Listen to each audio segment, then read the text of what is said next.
yang kita muliakan bersama, orang tua kita, guru kita, Abu Hadir. Boleh katakan belum itu kebanggaan dengannya, karena salah satu sifat syaitan dalam kebanggaan, mencari kemegahan dan segala macam. Kemudian daripadanya nyamacu dadamu dalam nuzul Quran mentang-mentang dengan menang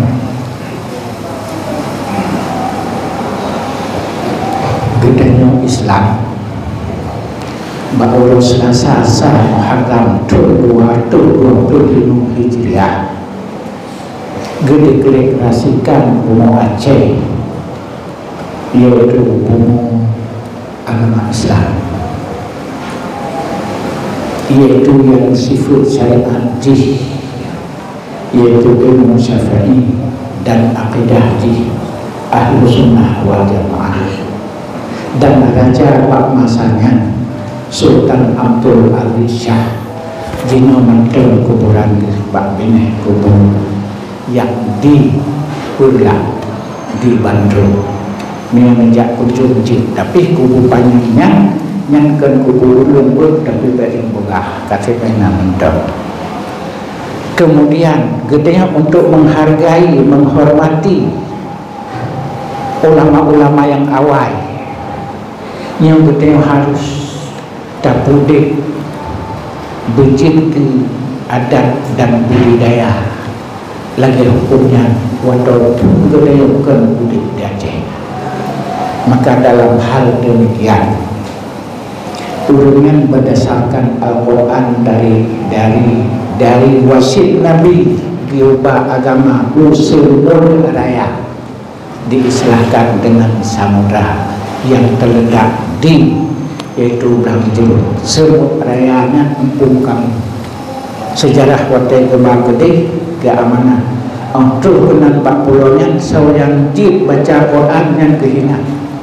Maka waktu kembali pun berat waru hana mampu oleh yang berat yaitu kudih biru hana yang jid berat ihau panacehnya bak jimnya hana jid kemudian balik lau baru jid yaitu puang sebab jid baca Quran terus Rasulullah giyuhah Allah geludah gini Rasulullah sallallahu alaihi wasallam maka jid baca Quran. Kemudian pada masa lembut di Tanah Merah, bahwa pada masa almarhum Abu Paluh, jika ketua umum di Bangdah deh, yang pih nalu dengar mereka yang pih ngan boleh nan berudah kena umpul tu. Ya maka aji, yang tak lagi berburai katanya, berbunuh oleh Allah dan bernasib oleh Allah dan katanya benar afwah daripada dunia.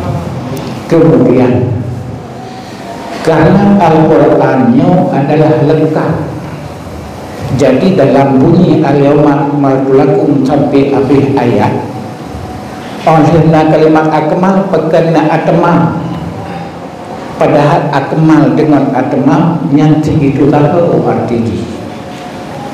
Yang lagi Nabi Musa ngejak yaitu bab bukit Tursina itu perintah Allah untuk kehitamam ke 10 huruf itu kehitamahnya untuk hitamam.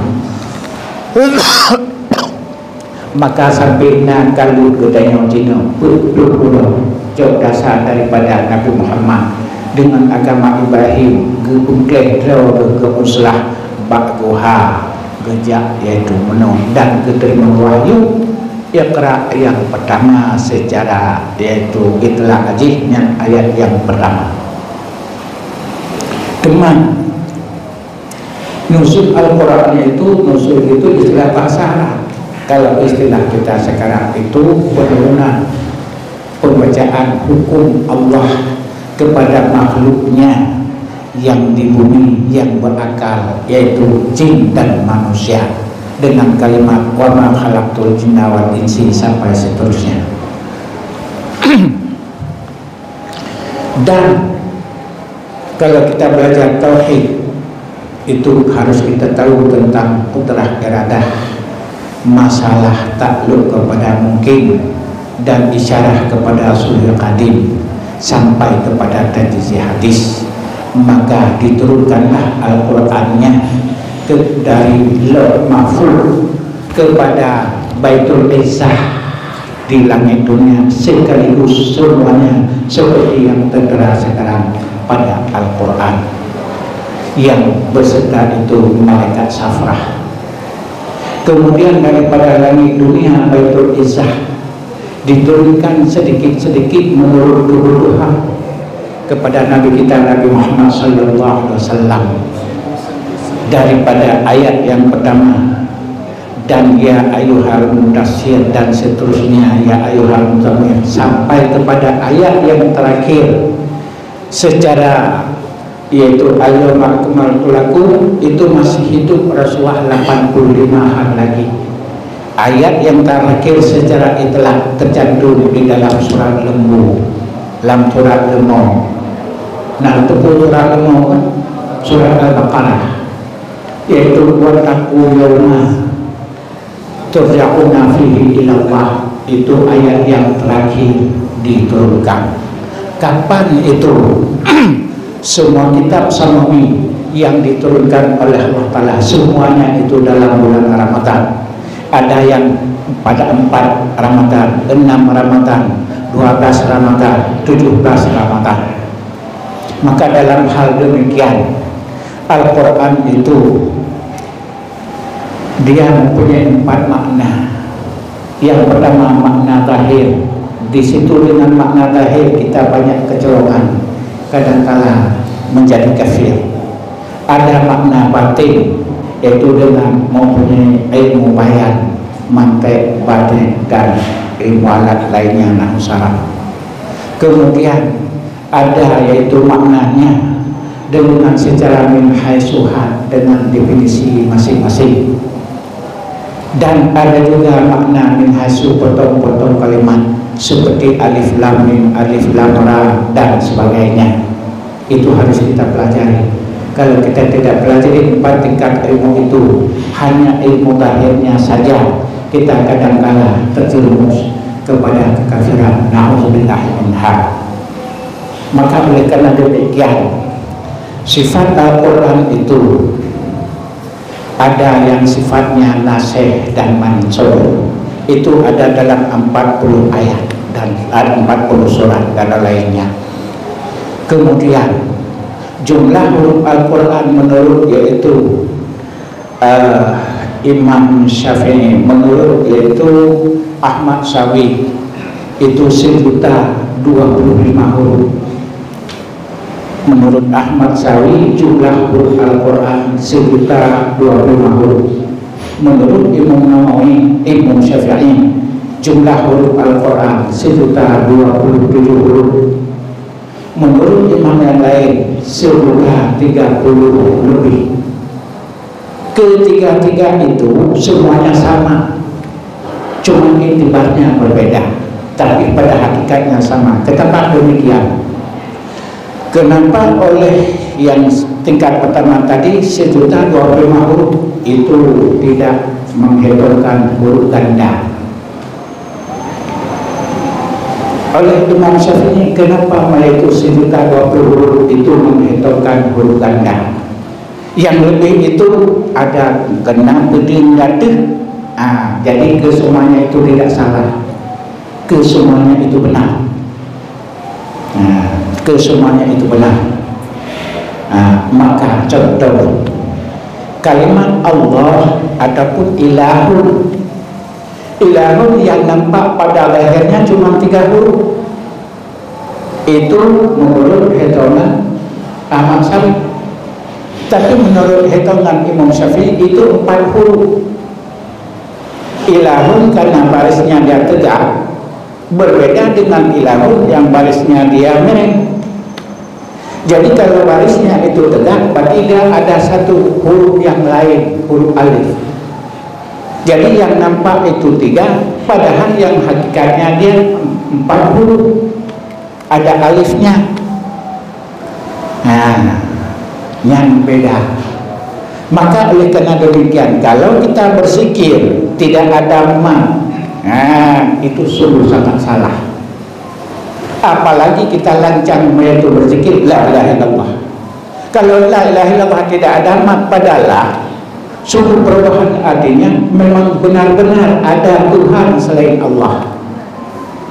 Tapi kalau kita berzikir la ilaha illallah, semua ketiga-tiga itu ada man, itu yang diperintah. Itu baru ada makna, baru ada pahala. Maka berhati-hatilah. Tapi itu ilmu tasawuf nanti yang berbicara dalam hal itu. Maka kita Islam, iman Islam biasa, tiga ini harus mampu kita padukan. Harus itu kita kombinasikan.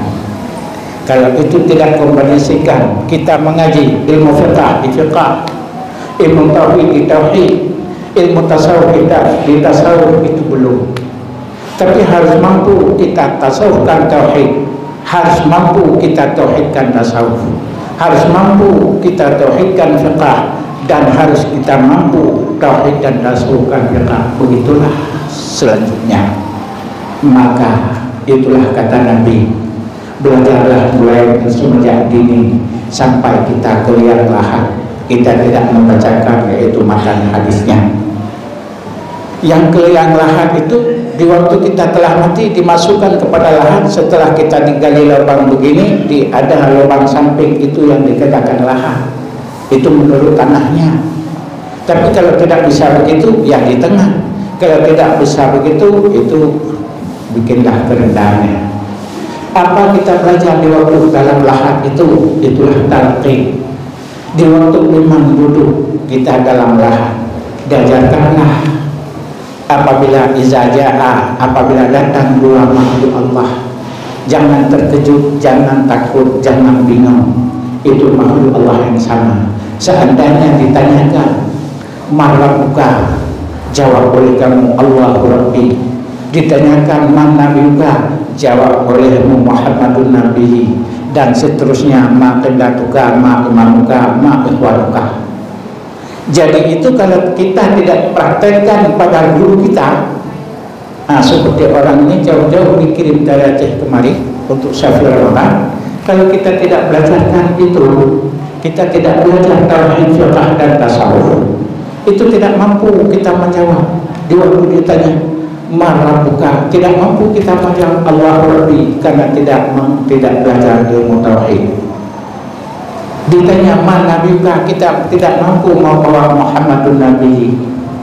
Tak pernah salah, tidak mampu menjawab. Kalau ditanya ma qiblatuka, al-Ka'batu qiblati. Kita selalu yaitu aku berkenal, kita selalu yaitu menyalahkan sesama Islam. Kalau ditanyakan ma ikhwanuka, kita tidak mampu menjawab al-muslimun wal mu'minun ikhwan, tidak mampu. Maka jangan saling kita menuding sesama Islam, apalagi sesama pesantren daya seperti saya katakan tadi, apalagi satu nenek rohani yaitu almarhum Allah Maghfirlahu Abdullah Mudawali. Jadi prinsip saya seperti itu. Maka oleh karena demikian berpegang teguhlah kepada Al-Quran.